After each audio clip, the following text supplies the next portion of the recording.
এটি হলো চাঁদের সবচেয়ে কাছের স্থান আর এই স্থানটি আমাদের পৃথিবীতেই অবস্থিত।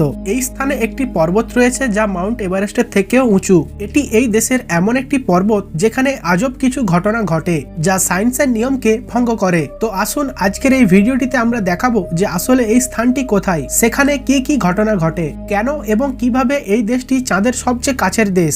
আজ আমি আপনাদের বিশ্বের একটি আকর্ষণীয় দেশ দেখাতে চলেছি, তাই ভিডিওটি সম্পূর্ণ দেখার অনুরোধ রইল। আর আপনারা যদি এই চ্যানেলে নতুন হয়ে থাকেন তো অবশ্যই ভিডিওটিকে লাইক করে চ্যানেলটিকে সাবস্ক্রাইব করে দেবেন, যেটি আপনাদের জন্য তো ফ্রি কিন্তু আমাকে নেক্সট ভিডিও বানানোর জন্য অনেক বেশি মোটিভেট করে থাকে। So let's started. এই দেশটির নাম ইকুয়েটর। ইকুয়েটর দক্ষিণ আমেরিকার একটি দেশ। এটি দুঃসাহসিক পরিস্থিতি এবং অসাধারণ লোকে পরিপূর্ণ।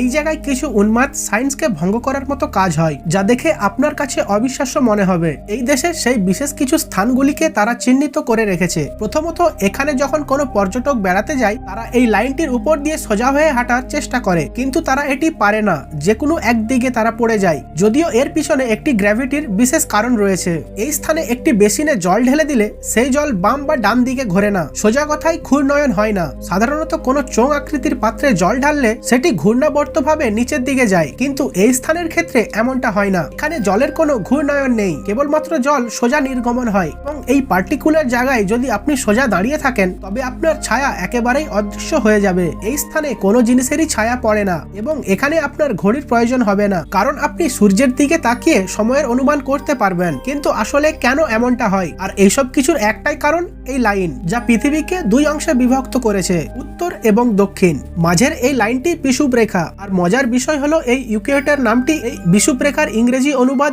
ইকুয়েটর থেকেই এসেছে। যাই হোক, পৃথিবী ঘোরার সাথে সাথে এই স্থানের একটি শক্তিশালী শক্তিকে বিষুব রেখা টেনে বার করে দিচ্ছে, ফলে এই জায়গায় মাধ্যাকর্ষণ দুর্বল এবং এখানকার একটি পর্বত আর সব পর্বতের তুলনায় চাঁদের অনেক কাছাকাছি অবস্থিত। এর নাম মাউন্ট চিম্বোরাজো। যদিও এটি পৃথিবীর সবচেয়ে উঁচু পর্বত নয়, কিন্তু বিষুব রেখায় পৃথিবীর স্ফীতির কারণে চিম্বোরাজো মহাকাশের সবচেয়ে কাছের পর্বত। আর এই কারণেই ইকুয়েটর পৃথিবীর তৃতীয় উচ্চতম রাজধানী। এই পর্বতটির উচ্চতা হলো 6263 মিটার, যা এই রাজ্যের একটি খুবই সৌন্দর্যমূলক স্থান। মাউন্ট চিম্বোরাজোর ইতিহাস পর্বতটির মতোই উত্তপ্ত। প্রকৃতির এই গ্র্যান্ড মনুমেন্টটি কয়েক শতক ধরে নীরব অবস্থায় দাঁড়িয়ে রয়েছে। মানব বিবর্তন, সভ্যতার উত্থান ও পতনের সাক্ষী এই পর্বত। এটি প্রায় 1500 বছর ধরে একটি সুপ্ত আগ্নেয়গিরি ছিল, তাই সেই সময় থেকেই এই পর্বত একটি রহস্যের জন্ম দিয়েছে। ইকুয়েটরের আদিবাসীদের সঙ্গে এই পর্বতের গভীর সাংস্কৃতিক সম্পর্ক তৈরি হয়েছে, যা পর্বতটির থেকেও বিস্ময়কর। তাদের লোককাহিনী অনুসারে এই পর্বতটির নামে একটি ধার্মিক ব্যক্তি রয়েছে, যিনি পবিত্র ব্যক্তিত্ব যা মানুষকে রক্ষা করে এবং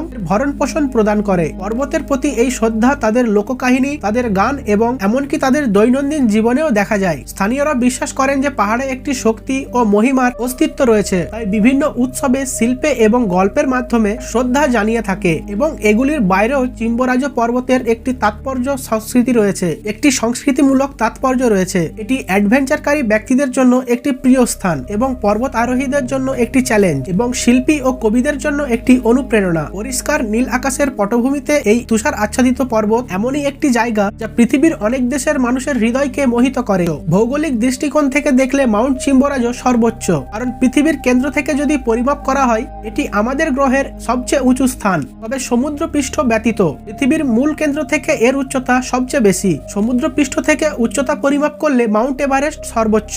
মাউন্ট চিম্বোরাজো বিষুব রেখার কারণে চাঁদের 1.5 মাইল বা 2 কিলোমিটার দূরে অবস্থিত এবং এর যা উচ্চতা তা 10টি এম্পায়ার বিল্ডিং এর সমপরিমাণ। এর দূরত্ব যদি আরো ভালোভাবে পরিমাপ করা যায় তাহলে বিজ্ঞানীরা জিপিএস এর মাধ্যমে দূরত্ব পরিমাপ করে দেখেছে যে মাউন্ট চিম্বোরাজোর উচ্চতাটি পৃথিবীর কেন্দ্র থেকে 20,060 ফুট বা 6,263 মিটার উপরে, যা প্রমাণ করে এটি সর্বোচ্চ বা চাঁদের নিকটতম বিন্দু। এটা মনে করা যায় যে যদি আপনি চাঁদকে সবচেয়ে কাছ থেকে দেখতে চান তবে মহাকাশে যাওয়ার দরকার নেই, আপনি এই মাউন্ট চিম্বোরাজোর উপর থেকেই চাঁদকে সবচেয়ে কাছ থেকে দেখতে পাবেন। তবে আমি আপনাদের সতর্ক করব যে এই পর্বতের জীবন মোটেই সহজ নয়। এখানে জীবনের ঝুঁকি উচ্চ মাত্রায়। যেহেতু আপনি সূর্যেরও অনেক কাছাকাছি পৌঁছাবেন তাই সানবার্ন হওয়াটা অনেক স্বাভাবিক। আর যেহেতু আপনি এত উঁচুতেই পৌঁছাবেন তাই সেখানে অক্সিজেনের পরিমাণটাও অনেক কম থাকে, ফলে অক্সিজেনের অভাব অনুভব করতে পারেন, যে কারণে এই জায়গায় গাড়িগুলি খুবই ধীর গতিতে চলে এবং কম অক্সিজেনে ব্যাটারি খুবই দ্রুত শেষ হয়ে যায়। কিন্তু আপনি যদি এর সব বাধা পেরিয়ে এই পর্বতে আরোহণ করতে পারেন তাহলে আপনি অতুলনীয় কিছু দৃশ্য দেখতে পাবেন। বিশ্বের সর্বোচ্চ চূড়া বিজয়ের আনন্দ অনুভব করতে পারবেন। তবে এই ইকুয়েটর দেশে শুধু পাহাড়ি নয়, কঠিন একটি দ্বীপও রয়েছে। আপনি সমুদ্রের মাঝখানে 3 দিন দিনের জন্য একটি নৌকা বহী করে এই দ্বীপে যেতে পারবেন। এটি বিশ্বের সবচেয়ে অস্পর্শ দ্বীপগুলির মধ্যে একটি, যার নাম গ্যালাপাগোস আইল্যান্ড। এই দ্বীপে 9000টির বেশি প্রাণী রয়েছে। তাতে রয়েছে বৃহত্তম কচ্ছপ, বন্য ইগুয়ানা, পেঙ্গুইন এবং সিল, যা গ্যালাপাগোস দ্বীপপুঞ্জের মধ্যে থাকা খুবই অনন্য প্রাণী। এই দ্বীপটি প্রথম দ্য ইউনেস্কো হেরিটেজ সাইটের মধ্যে অবস্থিত এবং এখানে বসবাসকারী প্রাণীদের অস্তিত্ব আর অন্য দ্বীপে পাওয়া যায় না এবং এই দ্বীপের চারপাশে বসবাসকারী মানুষেরাও এই রকম ভাবেই আকর্ষণীয়। যেমন এই ব্যক্তির সাথে পরিচয় করুন, যার নাম মিগুইচো। জন্মের পর থেকে মিগুইচোর জীবন ছিল দুর্বিষহ। দুর্ভিক্ষ আর নেশা যেন তাকে জড়িয়ে ধরেছে এবং 52 বছর বয়সে এসে তিনি জীবনের মূল লক্ষ্য বুঝতে পেরেছেন এবং তারপর তিনি নিজেকে পরিবর্তন করার সিদ্ধান্ত নেন। এরপর তিনি নেশা থেকে বেরিয়ে আসতে সক্ষম হন এবং জীবন আসলেই কি তিনি সেটি বুঝতে পারেন। এরপর তিনি স্বাস্থ্যকর খাবার খেতে শুরু করেন এবং সাথে ওয়ার্কআউটও শুরু করেন এবং 52 বছর বয়সে এসেও তিনি মাইলের পর মাইল দৌড়ে নিজের বডিকে ফিট করেন। এরপর দ্য গ্যালাপাগোস দ্বীপপুঞ্জে তিনি তার একটি স্বপ্নের বাড়ি তৈরি করেন এবং তিনি যে কারণের জন্য মানুষের কাছে সবচেয়ে বেশি জনপ্রিয় তা হলো তিনি রাস্তা থেকে গুড়িয়ে একটি বিস্ময়কর জিনিস তৈরি করেছিলেন। কয়েক মাস ধরে রাস্তায় হেঁটে তিনি 1 মিলিয়ন সিগারেটের শেষ হয়ে যাওয়া সেল কালেক্ট করেছিলেন এবং সেটি থেকে তিনি এই সুন্দর শিল্পগুলি তৈরি করেছিলেন,